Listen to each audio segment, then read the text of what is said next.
Hello, this is John with Anthem Business Solutions, and today we're going to go over how to change the website or the URL for your online ordering.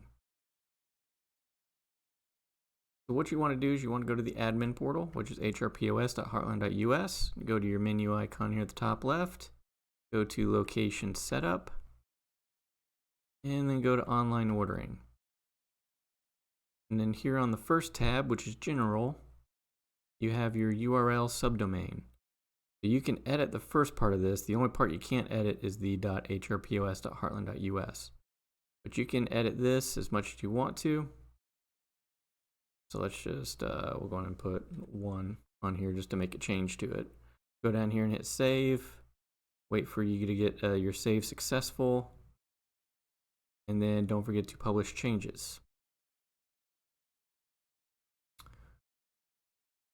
Now, a quick way to get to it is this button is also hyperlinks. You can select that button and it'll take you straight to your online ordering page. So it's going to the Anthem testing1.hrpos.heartland.us. And it takes us straight to the online ordering page. That's all there is to it. Thanks for watching. Want to stay up to date on the latest tips and tricks? Don't forget to click the subscribe button and hit the bell icon.